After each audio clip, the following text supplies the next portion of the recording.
Hello, welcome back to the channel. I am the Tesla Prince, and today we're going to talk about an interesting topic that I haven't covered really for too much in depth for a long time, and that is Tesla service. Talked a lot about my experiences driving around BC and Alberta and everything in between that, and I really want to cover this topic because it's really important. So, let's go over a couple things as in the introduction of this video, just to set the stage. So who is the audience to buy a Tesla vehicle? What kind of customer is Tesla looking to sell their Model 3, Model S, Model X, whatever?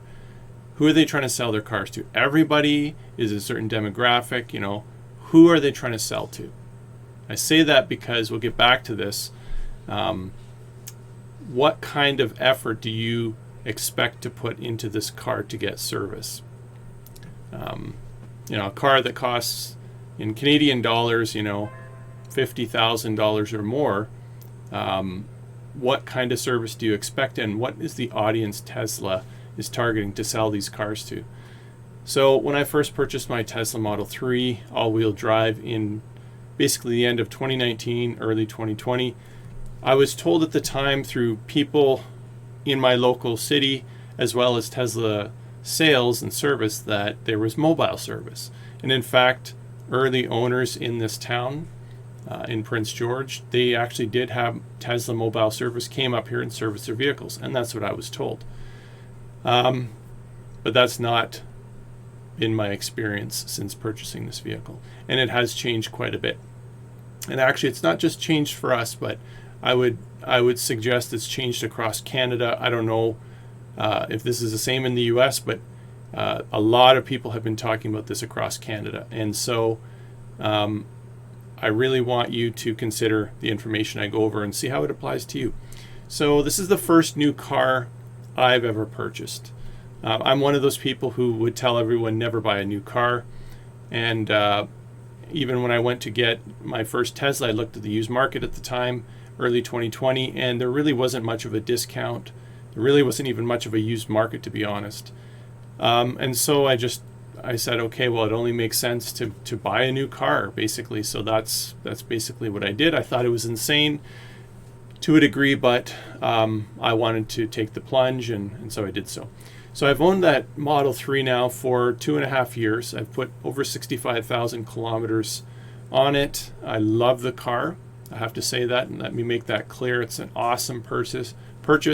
From a usability point of view, fantastic. I've driven all over this province. I know how to stretch that car to the limit. I know what its limits are, I feel. And I just think it's awesome. It saves a lot of money in fuel. It's just a very versatile vehicle. It's awesome. Okay, so the product itself, I have no issues with. And just to kind of set the stage in terms of, what kind of effort I have put into the car. The car did have body fitment issues. Like there were panel gaps in the car and stuff like that. I wasn't too picky. But one of the panel gaps on the rocker panel on the passenger side of the vehicle, the rocker panels didn't align, and so one of the rocker panels was higher than the other, the one at the back. And because of that, any debris that would follow the wind pattern across those rocker panels would hit that back part of the rocker panel, and it chipped the paint. Now, let's be clear. I got PPF on the car. And so that PPF should have protected the car, right? But because of the body fitment issues, it wrecked the paint, and it punctured the PPF and wrecked the paint both. So anyway, I ended up, instead of doing Tesla service and all that kind of thing, I ended up just paying myself a body shop to fix the alignment of that. And I went to the PPF shop that had installed that PPF, and they put on a new strip there, and that was all good. So I did that myself. Didn't want to do the hassle of driving down to Vancouver, which is it's about 750 kilometers, so a good 10 plus hour drive one way to get there. Huge hassle to do that, so I did it myself. I just mentioned, I do try to take care of the vehicle, etc. So that's kind of the introduction in terms of put a lot of kilometers on the car. I like the car. And so with that, let's kind of get into the meat of this talk. So I'll switch to this other view. All right, so let's talk about Tesla service. Generally speaking, depending on your province, here's British Columbia. All the service centers are down basically at the lower 1/3 of the province, and I would suggest all down in Vancouver and Vancouver Island. There's no service centers anywhere else in the province. They're all literally down here. These are all the service centers. There's another one opening up on Vancouver Island, but as you can see, British Columbia, it's a very large province.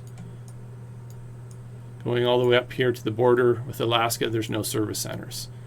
So for me to get service from Prince George to Vancouver with the ICE vehicle, that's 9 hours of driving. With charging, that's at least 10 hours or more.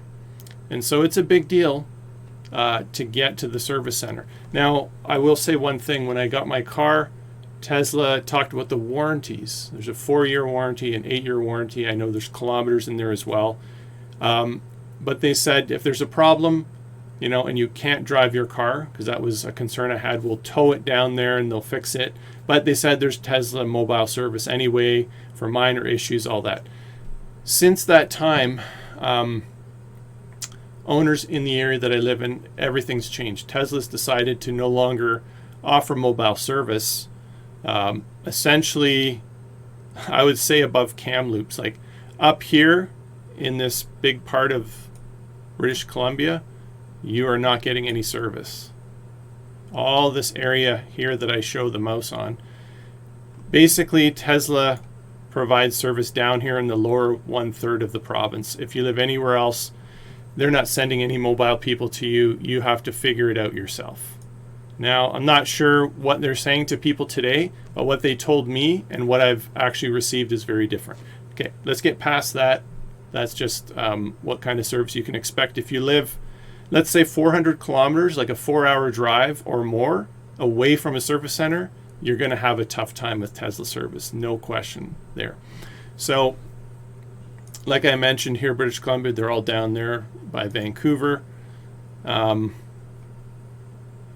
And you'll find that Tesla service essentially is the weak link for the company. I know service is very hard to provide. I understand that.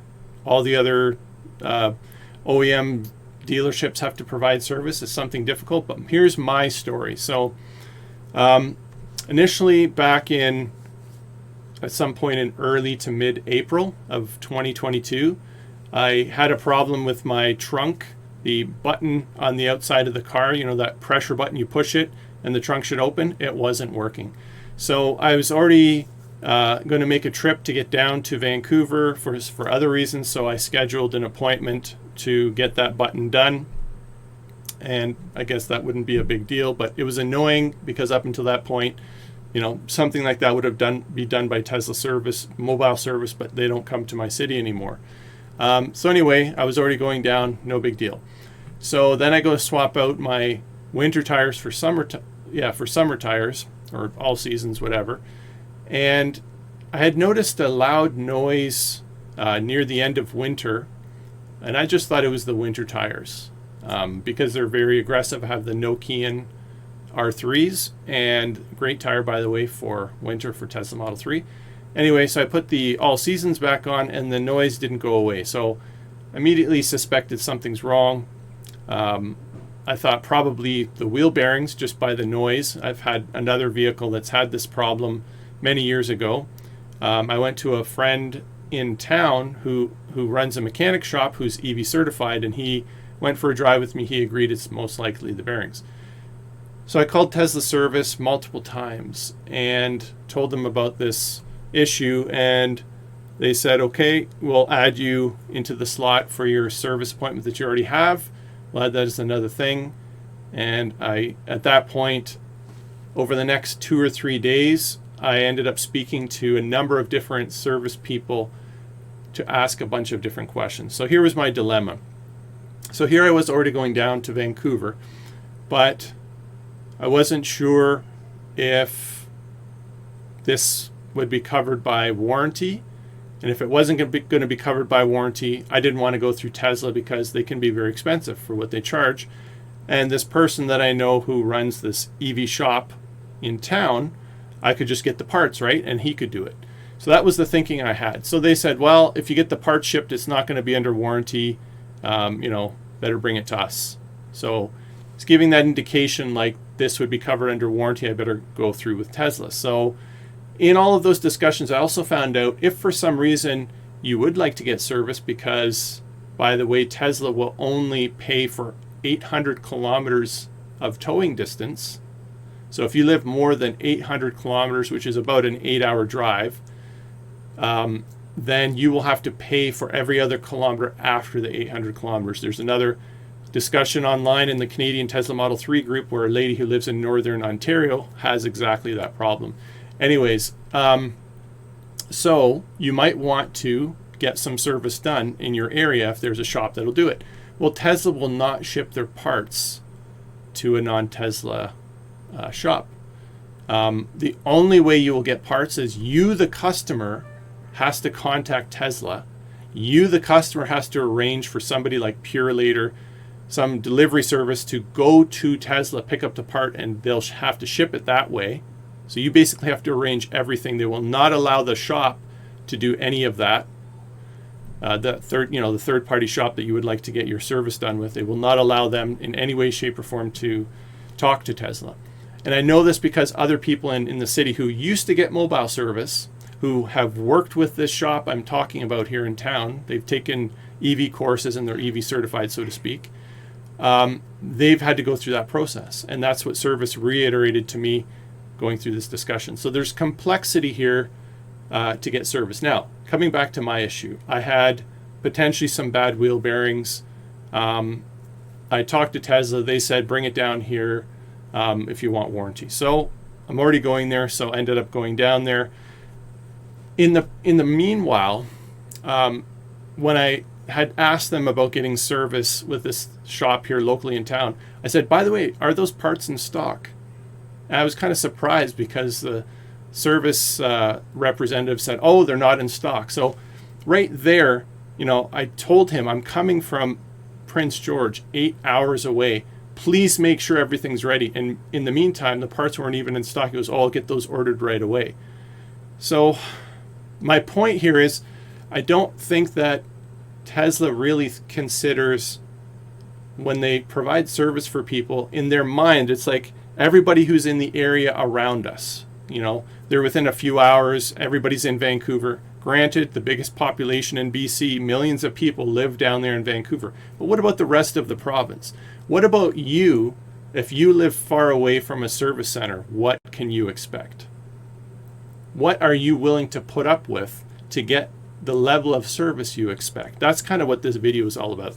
So anyway, they end up ordering the parts, and I said, by the way, can I get, I'm from far out of town, would I be able to get a loaner Tesla vehicle, and how long is it going to take? And they said, oh, it might take a couple days if the bearings really are bad. So I said, okay, then please get me a vehicle, because otherwise that's yet another cost. I'm already coming down, I have to stay at some place like a hotel or something, and now I'm going to have to rent a car or something. Like, just think about this. Just to get service, how much is this costing me, right? So anyway, whatever. So we go down. I was very happy that the guy said that they would have a vehicle set aside for me. In the text message from Tesla service, they said, hey, we've got this car set aside. Everything's set to go. We know you're from out of town. We're going to make this a good experience, kind of thing. So that was great. So, just to say, though, that when you think about Tesla's mission statement to, this whole thing about providing sustainable energy, advance the world's, progress towards sustainable energy.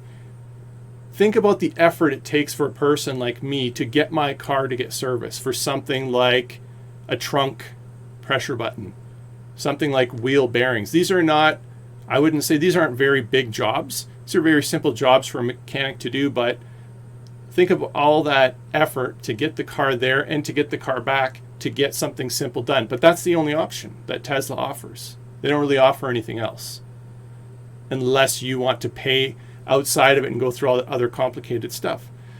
So it kind of, the way they do service for people who live far away from a service center, it doesn't match their own mission statement, in my opinion. So anyway, let's keep going. So eventually we drive down to Vancouver. I get into the service department, and as soon as I, check in the car, I get there, the guy says, "Oh, we don't have a car for you."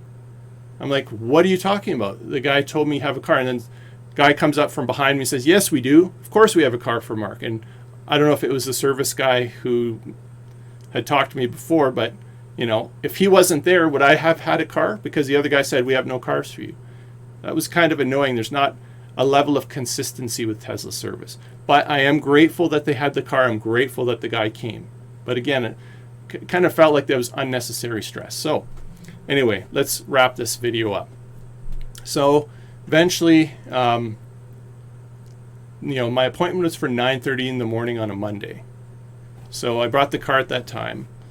And interestingly enough, not until about 4 p.m., so basically a whole business day, just about a whole business day, 4 p.m. I started getting notifications on my car that the door was unlocked for more than 50 minutes, windows were left down, all that kind of stuff. But not until the end of the day. And at that time, someone from Tesla service said, "We're going to need your car for another day." And I actually asked the guy, I said, "Did you guys even start looking at my car at 9:30 when I brought it in? Because that's the time you scheduled for me." But I get these notifications that the car wasn't even unlocked until 4 p.m. "Oh yeah, we started on it." Okay, I guess I'll have to believe them. But anyway, so they kept the car another day. And in fact, it was the bearings. But here's the disturbing thing. The next day on Tuesday, they called me up and said, "Oh yeah, these are bearings, you're going to have to pay for it." And I said, "What do you mean I'm going to have to pay for it? I just spent all this money driving this car down there. You guys said, the only way you're going to get warranty is if you bring it here. I get it. There's some things that you can discover that maybe it's the fault of the person." Essentially, that's what they were doing. They're blaming me for the front wheel bearings being bad. And I said, "Okay, prove it was me." I said, "You have all this technology in the car." They said, "You must have been in an accident, or you must have driven over big potholes," or stuff like this. I'm going, "Look, I've driven this car quite, safely. And I want you to prove to me. You can't just come out and say this is your fault without any evidence." And by the way, before doing this, I looked online and I noticed a lot of Tesla Model 3s from late 2019 to 2020 had the same problem, front wheel bearings. You go Google it and you're going to find there's a number of people complaining about the same problem. And I pointed this out. So anyway, the guy goes, "Sorry, there's not much we can do." This is just like one of the guys in service. I go, "Okay." So I call back later after thinking about it saying, this isn't right. If it's my fault, I'll pay for it. But this just doesn't sit well with me saying it must be your fault, right? So then I say, I want to talk to this service manager. So I called a number of times. He's meeting all day long. Eventually I get him on the phone and I go, "Look, the guy says he's going to charge me $650 for these front bearings, saying I must have done something wrong. I want you to prove it, because I'm quite sure I didn't do anything wrong. I've never been in an accident. That's ridiculous to say a claim like that. This just isn't right. Prove to me that I did something wrong. I drove this car just like my 2 gas vehicles that I have here. I've been here for over a decade on the same roads and everything. They don't have bearing problems. My Tesla does. And it's a brand new $65,000 car. This is kind of getting ridiculous here. Plus I had to drive 8 hours down here to get the service because you guys don't do mobile service anymore.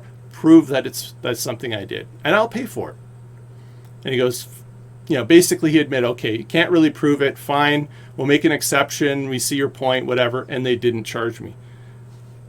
I was happy. Fair enough. But at the end of the day, and that's why I'm making this video, because I kind of went online and I said, what are other people's experiences? And this is the weakest link of Tesla, is their service.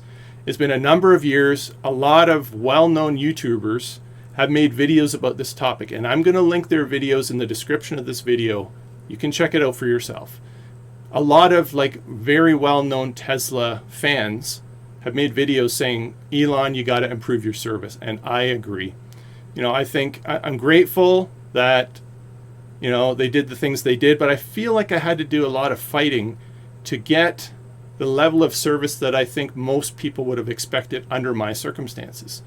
And by the way, lots of other people in town here have had things like their heaters failed, you know, the heat pumps failed, the old PTC heaters failed, and they just had nightmare problem scenarios dealing with Tesla service. And it just isn't right.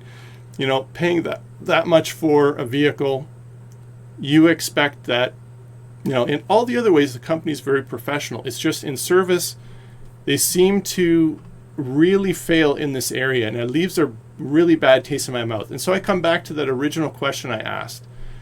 Who is Tesla's audience? Who are they trying to sell these cars to? To people who live within an hour or two of your service center, but nobody else? Because I can't be the only person, and all these other people in the Canadian Tesla Model 3 Facebook group and online Tesla Motor Club, they can't be the only people that have this problem.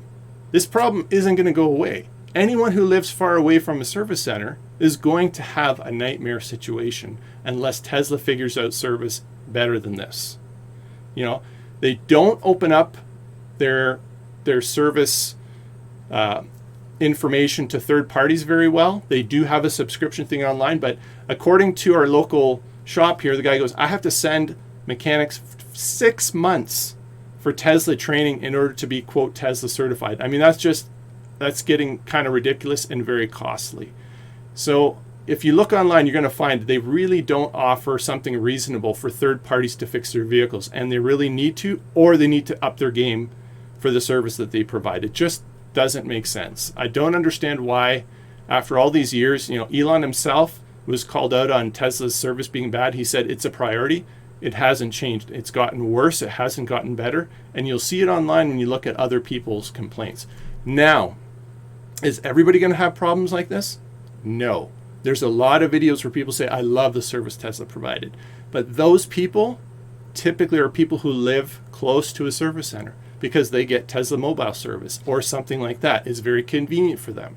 But if you live more than 4 hours away from a Tesla service center, beware. The service you're going to get for anything is not good. You're going to have a big hassle. You're going to have to fight for yourself. You're going to have to do all kinds of research because that's just the way Tesla service works as of today, May of 2022. And so that's my warning to you. And my question to Tesla is, who is your audience? Is it people like me who live far away? I live in a community that's heavily dependent on resources. It's like oil and gas and forestry and mining. And it's very difficult for me to speak to my neighbors about EVs in the first place. But now I'm not going to be able to recommend Tesla to my neighbors because I know the service experience they're going to get is just going to sour the taste in their mouth. And if that problem could be solved, I think it would make a big difference. And I would be able to tell people, hey, buy a Tesla, it's fantastic. And so that's my plea, and that's my warning to everyone watching this video. Pay attention to the level of service you're going to get. Even if you're told by Tesla, you know, you're going to get this. I was told that, but I was naive. Because in the end, if I have a problem, I have to find a way to get that vehicle to Vancouver. If it's not drivable, yes, Tesla will tow it there, but I have to drive the vehicle back. So I still have to fly down there or something and bring it back on my cost. So it's not a convenient experience, and I just want you to all know that. Anyways, hope you guys have a great day. I don't want to be too negative. Like I said, I still love the car. I just wish the service experience was better. Thank you for watching the video. And all right, so these are the Hakkapeliitta R3s winter tires, and I'm going to stop talking for a second so you can hear the background noise it generates in the car.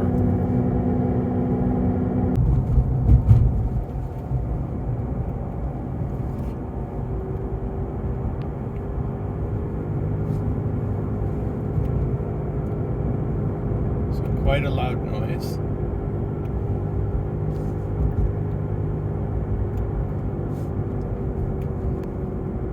If I to turn a bit to the left, goes away, and then back, grinding, turn to the left, turn to the left,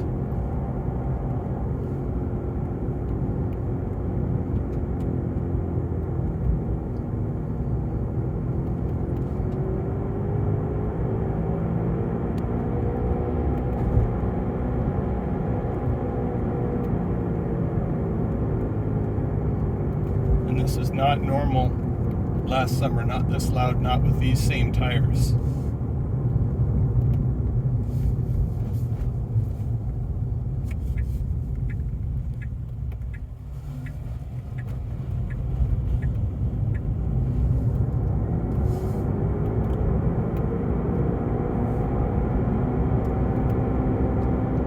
Control the steering wheel in this so they see when I turn.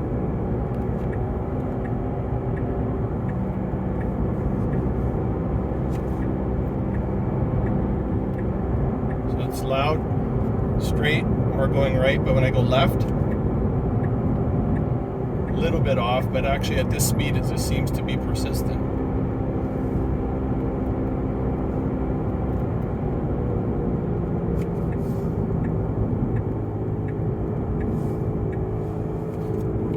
And I think I have to go about 50 kilometers an hour or more to notice it. If I go slower, it's not as, can't really hear it, so.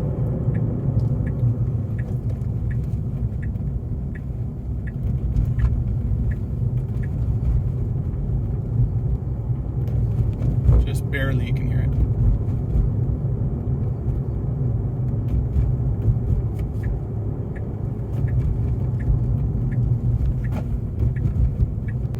All right, so we've had our wheel bearings replaced by Tesla, and we're going to see now, if we listen to the background noise, these are the all-season tires compared to the other two videos, and we will see